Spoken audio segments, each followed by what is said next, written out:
Hola, me llamo Dominique Padurano. Hi, my name's Dr. P, the founder and head coach of Crimson Coaching, expert academic assistance for students age 12 and up. One area of Spanish that many, even advanced students, find challenging is the wide array of stem-changing verbs in the preterite tense. As a non-native speaker of Spanish myself, I'm not going to lie and say that these spelling changes are easy to remember. If you've got a test on all of them, you're in for some work in order to earn a high grade. But with a little planning, it can be done. So today's mini lesson is going to be more about how to study for a test on stem changing verbs in the preterite rather than those changes themselves. So my first tip is to buy as many different colored flashcards as you can find, ideally 7. One for each of our 6 regular categories of stem-changing verbs, plus one for the irregular stem-changing verbs. Next, assign each color an index card, assign each color index card a different category of those stem-changing verbs. And for the record, here on the screen right now are those 7 categories. The first are stem-changing IR verbs, then verbs with stems that end in a vowel. Next, verbs with J preterite stems. Fourth, verbs with UV preterite stems. Fifth, verbs with U preterite stems. Sixth, verbs with I preterite stems. And lastly, the irregulars, ser, ir, dar, and ver. Next, practice conjugating multiple verbs from one of the first 6 categories on the same color index cards.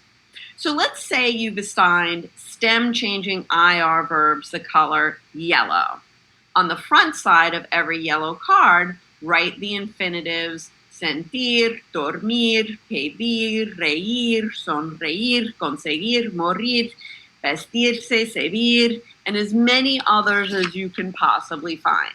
By the way, the website SpanishDict.com is a great resource for this topic. On the back of each card, write out the conjugation of that verb in the preterite. Remember, in this category, the spelling change occurs only in the third person singular, the él, ella, usted, and the third person plural forms, the ellos, ellas, ustedes. Feel free to consult your textbook or SpanishDict.com when you're writing out your cards for the first time to ensure that they're accurate if you're a little shaky on this. Next, try to space your card writing out over a full week. Check out my mini lesson on time management for more tips on scheduling long-term projects and studying.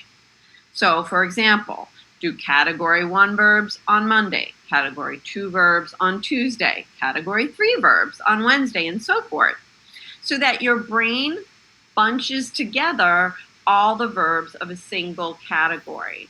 You also won't overwhelm your brain by trying to cram everything in all at once.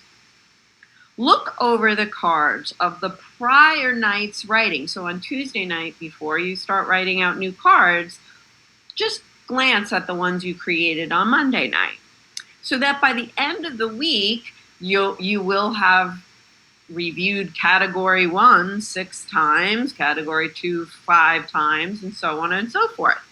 This frequent review will help you remember the many spelling changes. Well, I hope this mini lesson has provided you with some useful tips for how to memorize the various stem changes in the preterite tense in Spanish. Unfortunately, that's all we have time for today. But if you have any questions or you'd just like to drop me a line, feel free to email me at info@crimsoncoaching.com, and you can visit my website to sign up for my newsletter at www.crimsoncoaching.com. In the coming months, I'll be sending out a promo code for deep discount on my forthcoming book, Soar Through High School and Beyond, the essential guide to managing time, organizing stuff, studying wisely, staying healthy, and having fun. Hasta luego!